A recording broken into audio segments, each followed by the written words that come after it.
Bonjour, on va faire ensemble la série 12. Elle portera sur les notions de relativité. On nous demande dans l'exercice 1 de convertir en mégaélectronvolts l'énergie E égale à 10 à la puissance moins 12 joules en mégaélectronvolts par C carré l'unité de masse atomique, l'UMA, sachant que l'UMA c'est le 1/12e de la masse d'un atome de carbone, environ 1,66 fois 10 à la puissance moins 27 kg. En mégaélectronvolts par C carré la masse qui est égale à 10 à la puissance moins 27 kg. Et en mégaélectronvolts par C la quantité de mouvement P qui est égale à 2,7 fois 10 à la puissance moins 20 kg mètre par seconde. Alors pour commencer et convertir en mégaélectronvolts l'énergie qui est égale à 10 à la puissance moins 12 joules, on va juste faire une petite règle de 3. Un électronvolt c'est 1,6 fois 10 à la puissance moins 19 joules. Donc E en électronvolts c'est combien en joules? Et on obtient E en électronvolts c'est E en joules sur 1,6 fois 10 à la puissance moins 19. Un mégaélectronvolt étant égal à 10 à la puissance 6 électronvolts, ça veut dire qu'un électronvolt c'est 1 sur 10 à la puissance 6 mégaélectronvolts. Donc pour passer de l'énergie en électronvolts à l'énergie en mégaélectronvolts, on va diviser par 10 à la puissance 6 et du coup l'énergie en électronvolts, en mégaélectronvolts, en remplaçant E en électronvolts par E en joules sur 1,6 fois 10 à la puissance moins 19, on obtient E en joules sur 1,6 fois 10 à la puissance moins 13. C'est-à-dire en remplaçant E par 10 à la puissance moins 12 joules, on va obtenir 10 à la puissance moins 12 joules, c'est 6,25 mégaélectronvolts. Maintenant, l'UMA, on nous dit c'est 1,66 fois 10 à la puissance moins 27 kg. On connaît la relation E égale à mc carré. Mc carré, si je remplace M par l'UMA, je vais écrire E c'est UMA c carré et je remplace l'UMA par sa valeur 1,66 fois 10 à la puissance moins 27 kg. C'est par 3 fois 10 à la puissance 8 mètres par seconde. Donc on doit s'attendre à ce que le résultat obtenu pour E ce sera en joules. On ne va pas poursuivre le calcul jusqu'au bout. On rappelle que pour passer du joule au mégaélectronvolt, on doit diviser par 1,6 fois 10 à la puissance moins 13. Donc on va diviser E 1,66 10 à la puissance moins 27 fois 10 à la 3 fois 10 à la puissance 8 au carré par 1,6 fois 10 à la puissance moins 13. Et là, en remarquant ensemble, c'est 1,66 2 points. Et 1,6 2 points, c'est pour dire qu'on prend tous les chiffres après la virgule pour obtenir le résultat qui est de 931,5 mégaélectronvolts. C'est-à-dire une UMA par C carré, c'est 931,5 mégaélectronvolts. D'où en divisant par C carré de part et d'autre, on obtient une UMA c'est égal à 931,5 mégaélectronvolts par C carré. Mégaélectronvolts par C carré, c'est une unité. L'UMA, c'est une unité aussi, tout comme le gramme et le kilogramme. Et donc, on va garder cette relation-là, cette valeur-là, on l'utilisera partout. Une UMA, c'est 931,5 mégaélectronvolts par C carré. Ça facilite les calculs. Maintenant, pour la masse M égale à 10 à la puissance moins 27 kg, on va diviser et multiplier par UMA parce qu'on connaît déjà la valeur de l'UMA, on va l'insérer dans les calculs. M sur UMA, ça veut dire M sur 1,66 fois 10 à la puissance moins 27. La valeur en kilogrammes, puisque M c'est en kilogrammes. L'UMA maintenant qui est sur le numérateur, ce sera 931,5 mégaélectronvolts par C carré. Et on fait l'opération en remplaçant M par 10 à la puissance moins 27 et on obtient le résultat qui est égal à 561 mégaélectronvolts par C carré. C'est-à-dire, dans ce calcul-là, pour passer de kilogramme à mètre MEV par C carré, on a utilisé la relation qui nous donne l'UMA qui en MEV par C carré, on divise, on multiplie et on obtient un résultat facile et très simple. Maintenant, on va convertir la quantité de mouvement 2,7 fois 10 à la puissance moins 20 kg mètre par seconde. On sait que P, on va la convertir en mégaélectronvolts par C. On sait que P, c'est égal à MV. Alors, sachant que petit m, on peut l'écrire de la même façon qu'on a utilisé dans la diapo précédente, M sur UMA par UMA. L'UMA du dénominateur, je le remplace par sa valeur en kilogrammes. L'UMA du numérateur, je le remplace par sa valeur en mégaélectronvolts par C carré. Et je vais faire la même chose avec V. Je divise et je multiplie par C. Je divise et je multiplie par la même chose. Je remplace C du numérateur du dénominateur par 3 fois 10 à la puissance 8 mètres par seconde, par sa valeur en mètres par seconde, V étant 1 mètre par seconde, et je laisse C du numérateur. C'est une astuce de calcul aussi. On multiplie M par V et on obtient ça. Donc, P, c'est M sur 1,66 10 à la puissance moins 27 par 931,5 mégaélectronvolts par C carré, par V qui est égal à V sur 3 fois 10 à la puissance 8 multiplié par C. On va mettre M fois V de côté, rassembler les chiffres de côté et rassembler les unités de côté. L'unité c'est MEV par C carré et C aussi, on va la considérer comme étant une unité. Voilà, MV, on l'a fait sortir à gauche. les chiffres, l'opération, donc la fraction avec les chiffres, elle est au milieu. Et MEV par C carré, c'est l'unité, la première unité. Et C, on la laisse comme étant une unité parce qu'on va simplifier C avec C carré. Et on remplace, voilà, MEV sur C carré fois C, c'est égal à MEV sur C, tout à fait à droite. MV, je l'ai remplacé par la valeur 2,7 fois 10 à la puissance moins 20. Et 931, donc la fraction qu'on avait déjà, on la remet et on fait le calcul, on pose l'opération et on obtient donc 50,6 mégaélectronvolts par C.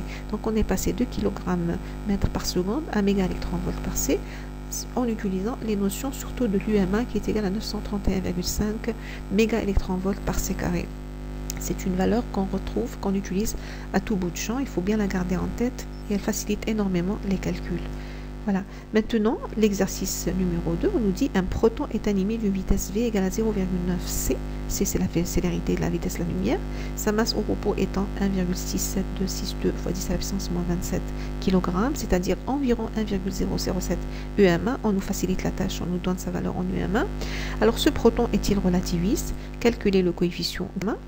Ensuite, calculer l'énergie totale E de ce proton en mégaélectronvolts et calculer la quantité de mouvement de ce proton en kg/mètre par seconde et en mégaélectronvolts par C.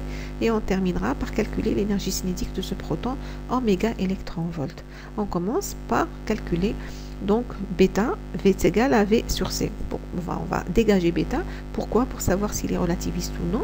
On sait déjà que V c'est 0,9 C, donc on obtient 0,9 qui est plus que 0,1 et on a vu dans le cours que lorsque bêta est supérieur à 0,1, la particule est dite relativiste, donc le proton est relativiste. On calcule gamma comme on nous l'a demandé en utilisant la formule du cours, c'est 1 sur racine de 1 moins bêta carré, en remplaçant bêta par sa valeur et on obtient 2,29. Même à partir, donc en général à partir de bêta, on peut dire s'il est relativiste ou pas. On peut utiliser, on peut répondre aussi à partir de gamma, parce que si gamma était égal à 1, ça veut dire que bêta est égal à 0, ça veut dire que la vitesse V, bêta c'est V sur C, ça veut dire que V est très faible par rapport à C. Ça veut dire qu'on est dans le cadre non relativiste. Donc classique, gamma est égal à 1. Non classique, ça veut dire relativiste, gamma est supérieur à 1. Maintenant, pour calculer l'énergie totale de ce proton, on sait que E c'est égal à mc carré, la relation d'Einstein, et on sait que dans le cours on a fait que M c'est gamma M0. Donc on remplace M par sa valeur, gamma M0 c'est carré. On a gamma qu'on vient de calculer, 2,29. M0 on la connaît, on nous l'a donné, c'est 1,67262 fois 10 à la puissance moins 27, et c'est 3 fois 10 à la puissance 8. Donc le résultat, on va l'obtenir en joules, 3,44 fois 10 à la puissance moins 10 joules. Sinon, donc voilà, et qu'on va convertir maintenant, puisqu'on nous demande en mégaélectronvolts, sachant que E en mégaélectronvolts, c'est E, on joue sur 1,66 à la puissance moins 13, on remplace et on obtient 2,15 fois 10 à la puissance 3 mégaélectronvolts. Donc on a calculé en joules pour revenir, pour ensuite convertir en mégaélectronvolts. Voilà, il y a une autre méthode plus facile, directe, en utilisant ce qu'on vient d'apprendre sur l'UMA. Donc on réécrit E égale à mc carré, c'est gamma M0 C carré, en remplaçant M0 par sa valeur en UMA, 1,077 fois UMA. Maintenant on va remplacer l'UMA par sa valeur, 931,5 mégaélectronvolts. Et à ce moment-là, j'insère dans les calculs. Donc je gamma 1,007, 900, l'UMA je la remplace par 931,5 mégaélectronvolts sur C carré et je multiplie par C carré. Je simplifie C carré avec C carré et j'obtiens directement le résultat en mégaélectronvolts. C'est beaucoup plus simple, c'est mieux que de travailler en joules et de revenir en arrière en convertissant en mégaélectronvolts. Directement, on utilise l'UMA, c'est 931,5 mégaélectronvolts par C carré. Maintenant, la troisième question.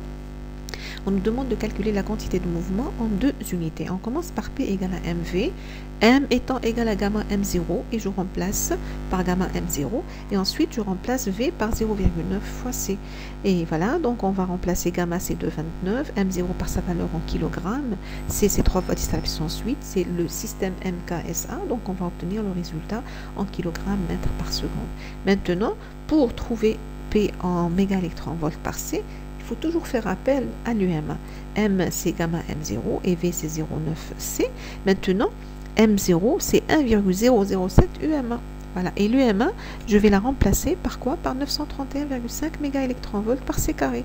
Et ça devient purement calculatoire, c'est-à-dire gamma par 1,007 par 931 mégaélectronvolts par C carré par 0,9C. On simplifie C avec C carré du dénominateur et on fait le calcul en remplaçant gamma par sa valeur et on obtient 1,93 fois 10 à la puissance 3 mégaélectronvolts par C. On termine par la quatrième question pour cet exercice-là, celle de calculer l'énergie cinétique qu'on va obtenir à partir de la notion de la relation E égale à mc carré qui s'écrit m0c carré plus ec. Sachant que m c'est égal à gamma m0, on la remplace. Déjà ec c'est égal à e moins m0c carré et on remplace e par gamma m0. Parce que m0 c'est carré, parce que e c'est mc carré, donc m c'est gamma m0, e ça devient gamma m0 c carré. On fait sortir m0 c carré en facteur et on remplace, nous avons gamma c'est égal à 2,29, donc gamma moins 1 c'est 1,29 m0 c carré. On poursuit en remplaçant m0 par 1,007 UMA, toujours l'UMA ça facilite les calculs, on la remplace par sa valeur 931,5 mégaélectronvolts par c carré. On simplifie C carré avec C carré et on obtient le chiffre qui est égal à 1,21 fois 10 à la puissance plus 3 mégaélectronvolts. Alors, le troisième exercice, un accélérateur fournit à sa sortie un faisceau d'électrons ayant une énergie égale à 10 gigaélectronvolts. Ces électrons sont-ils relativistes? Calculez le facteur gamma. Quelle est leur énergie cinétique pour ces électrons-là? Quelle est la quantité de mouvement d'un électron de ce faisceau? Alors, pour répondre, on va dire que on va d'abord convertir les gigaélectronvolts, 10 gigaélectronvolts, c'est 10 fois 10 à la puissance 9, parce qu'un giga, c'est 10 puissance 9. Alors, ça devient 10 à la puissance 10 électronvolts, c'est-à-dire 10 puissance 7 kiloélectronvolts, parce qu'on aura besoin par la suite du kiloélectronvolt. D'abord, on sait que E c'est égal à E0 plus l'énergie cinétique pour répondre si l'électron est relativiste ou non, parce qu'on n'a pas d'informations sur la vitesse pour comparer avec, pour calculer bêta et comparer avec 0,1. Donc on va utiliser les notions que l'on connaît déjà. On va dire E c'est E0 plus EC. Donc si E est égal à E0, c'est-à-dire que EC est égal à 0. Maintenant, si E est égal à E0, ça veut dire que M c carré c'est M0 c carré, ça veut dire que M est égal à M0, et cela n'a d'autre sens que celui de la particule qui est classique. M égale à M0, si la masse est celle du repos, la particule elle sera classique. Dans le cas contraire, si E est supérieur à E0, cela voudra dire que M sera supérieur à M0, parce que M c carré c'est égal à M0 c carré plus EC. Si ça veut dire donc E supérieur à E0, ça veut dire l'énergie cinétique est considérable, elle est considérable dans le cadre relativiste, c'est-à-dire qu'elle n'est pas négligeable par rapport, ça veut dire que la vitesse n'est pas négligeable par rapport à celle de la lumière, ça veut dire que la masse sera supérieure à la masse au repos. Alors donc la particule sera relativiste. Revenons au cours, juste pour ouvrir une parenthèse, on a vu que l'énergie cinétique EC c'est delta M c carré. Donc si la masse varie, ça veut dire que l'énergie cinétique, elle est à considérer et ça veut dire qu'on est dans le cadre de la relativité. Alors, maintenant, on va calculer E0 pour décider si la particule est relativiste ou non. Alors, E0, c'est égal à M0 c carré, c'est l'énergie de repos de l'électron. On nous a donné la masse, plutôt on va diviser et multiplier par UMA. Les astuces de calcul, l'UMA dans le dénominateur, on va la remplacer par sa valeur qu'on nous a donnée, c'est 1,66 fois 10 à la puissance moins 27.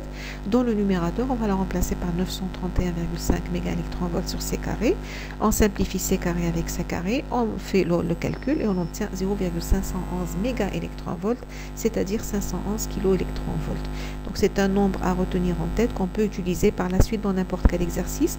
L'énergie au repos de l'électron, c'est égal à 511 kiloélectronvolts, c'est-à-dire on peut l'utiliser sans le démontrer d'emblée dans les exercices, comme le fait d'utiliser l'UMA c'est 931,5 mégaélectronvolts par c carré sans la démontrer. On la garde en tête. Alors, l'énergie, la première ligne des réponses, on a dit que E total c'est 10 à la puissance 7 kiloélectronvolts. E0, on vient de la trouver, c'est 511 kiloélectronvolts. Donc E est supérieur à E0, donc les électrons, ils sont relativistes. Maintenant, pour E égale à M c carré, voilà, donc on remplace, c'est gamma M0 c carré.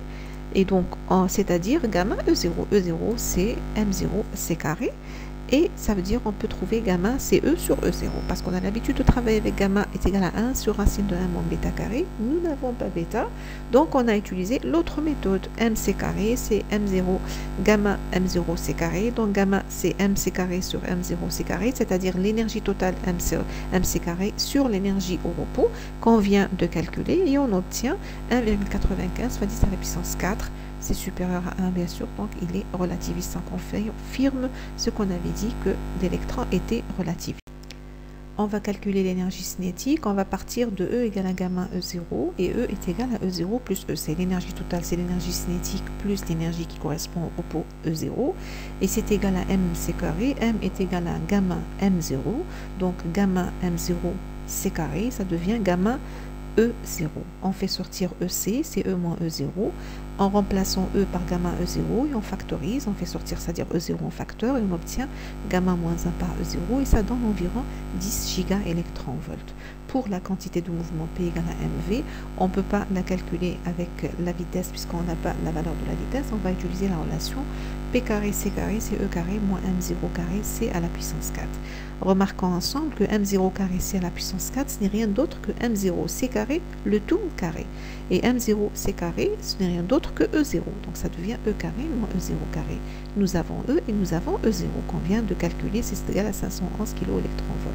On remplace donc PC, ça devient racine de E carré moins E0 carré.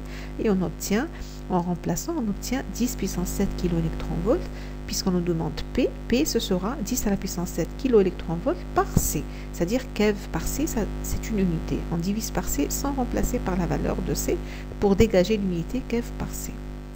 L'exercice 4, quelle est la quantité de mouvement d'un proton dont l'énergie totale est égale à 2 gigaélectronvolts, la masse du proton étant de 938 mégaélectronvolts par C carré. Là, elle est plus facile. On nous facilite la tâche en nous disant que la masse du proton, elle est donnée en MeV par C carré, pas en kilogrammes, et on sera à nous de convertir. On va donc partir de M0, c'est 938 mégaélectronvolts par C carré. M0, C carré, si je multiplie M0 par C carré, ça veut dire que je vais obtenir 938 mégaélectronvolts. Et M0 par C carré, c'est E0. Donc on a calculé, on déduit E0 qui est égal à 938 mégaélectronvolts. On nous donne E qui est égal à 2 gigaélectronvolts. On a déduit E0, donc on peut déduire la quantité de mouvement en utilisant la relation qu'on vient d'utiliser dans l'exercice précédent. P fois C, c'est racine de E carré moins E0 au carré. C'est-à-dire, je remplace E par 2 gigaélectronvolts et E0 par 938 mégaélectronvolts, bien sûr en faisant les conversions nécessaires. Giga, c'est 10 à la puissance 9, méga, c'est 10 à la puissance 6. Et on obtient 1,76 fois 10 à la puissance, donc gigaélectronvolts. Ça veut dire que P, ce sera 1,76 gigaélectronvolts par C.